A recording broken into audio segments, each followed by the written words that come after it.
With Dalton Wade Real Estate Group, and today Kinga and I are doing a training on prospecting for sale by owners.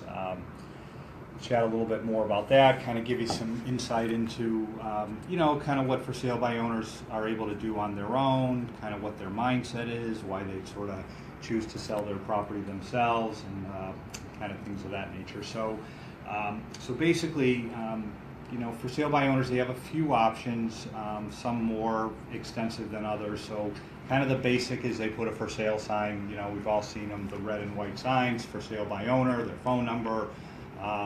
Then the next step is they can post it up on Craigslist, get a little bit more exposure, but really not too much.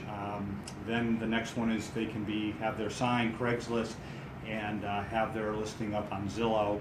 At that point, they probably are maybe reaching about 30% of the buyers, but certainly still, not everyone, not close to everyone. And then the last thing, some of them will pay kind of the entry-only service or flat fee to have their listing up on the MLS. So they're, for sale sign, for sale by owner, Craigslist, Zillow, and then the MLS, and then from the MLS it goes out to all the sites. So, it's important to kind of know what they're doing in terms of their own marketing, so you can kind of advise them how you might be able to help them. So if they've kind of done everything,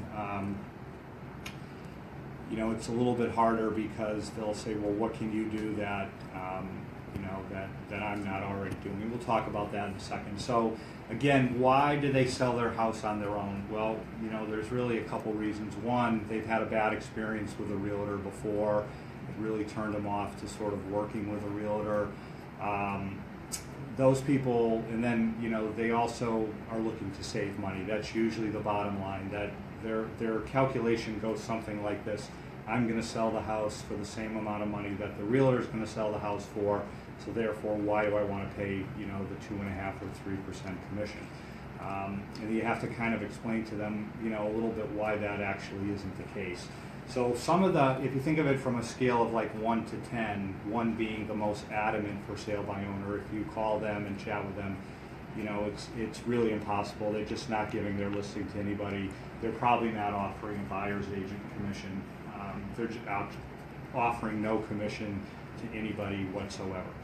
So you really kind of want to forget about those folks. Then the next group is probably open to paying a buyer's agent. Because you'll often hear, oh, bring me a buyer.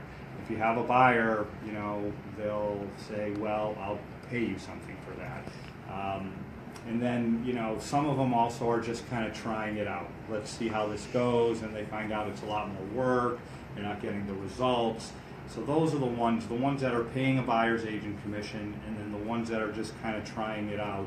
Those are the best ones, and you have the best chance of actually getting them to to sort of say, hey, okay, I'll give you, I'll give you my listing. So it's important, if you think of this, like the concept is that if they work with you, you'll get them more money at the closing, right? It doesn't, all that really counts is how much money they get at the closing, right? It's not what the house sells for. So if you're able to sell it for more, the idea being that you'll pay for your commission yourself, and it didn't really cost them anything. Plus, you're able to do all the work, and you know what you're doing. Sometimes they don't. There's more liability for them. So there's a whole bunch of reasons, why it makes sense for them to give you the listing. How can you help them? So the biggest thing is, we talked a little bit about exposure. So getting them up on the MLS if they're not there definitely increases, who's seeing their listing. The key to selling a house for the most amount of money is the most amount of people actually can see it. That's how you maximize the price. So that's something you would tell them. A lot of times they have horrible photos. The photos aren't good. So you can help them there. You can professionally photograph their house. You'll do open houses. So you're just doing a whole bunch of things that, increase, their marketing efforts and give them a better chance to sell their house, for more. So you've got to be able to explain this to them when you speak to them. So, and then the other thing that they often key in on, so, every realtor is taught call for sale by owners. they get bombarded with calls. Typically, most realtors calling are looking for kind of the full commission.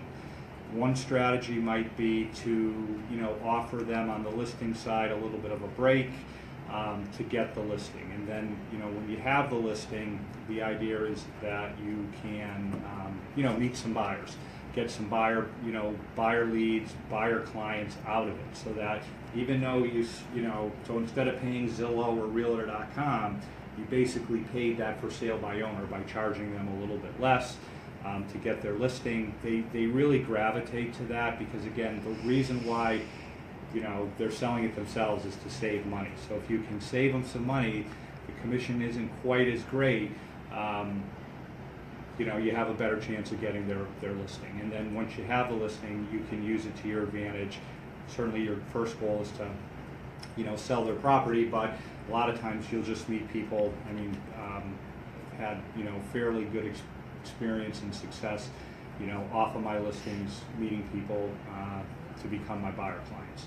So, but the important thing is you have to call them, right? Like, you're not getting a listing if you don't call them. They don't, had an agent this week say she called her first person. She was nervous. And like, it was a great conversation, so, she has a chance to get that listing, her first call. Many of them are receptive, especially if you're willing to give them a little bit of a, charge them a little bit less. Because that's why they're selling it themselves. So if you can kind of speak to that, maybe a little bit less, give the buyer's agent 2.5%, maybe you do it for 1.5%, 2, 1, whatever you decide, but it's the economics to them. That's what they key in on, and then you explain to them that what you do is going to be a lot better than what they do, and then that all equates to getting more money at the closing. So, but you got to call them, and sometimes you have to call them more than once. The common response is, well, check back with me. I'm not quite ready. So make a note, put them in your CRM. Call them back. But you got to call. If you don't call, nothing happens. If you do call, they are receptive. I can't stress that enough. They're not going to bite your head off. Some, may not be ready, but it's a good conversation. It's low pressure. You're trying to help them. They'll appreciate that. And then from there, you have a listing and you can meet some buyers. And, again, the thing about real estate sales is it doesn't take a lot of commissions, to make a nice living. Say you get $300,000 for sale by owner. On the listing side, you do 1.5%. That's $4,500. You meet one buyer. Say that commission is $7,500 to $9,000. We use $7,500. That's $12,000, right? So from one listing, one buyer, $12,000. Not bad. That's $144,000 a year. But if you don't call, it just doesn't happen. So make some calls, see how it goes. If you need the scripts, we have those. Certainly glad to pass that on to anybody. Any questions, Kinga, or any questions in Facebook land? Nobody has questions. All right, nobody has questions, so everybody's ready to start at 10 o'clock dialing for FSBOs. Have a great day, and we'll be back next week.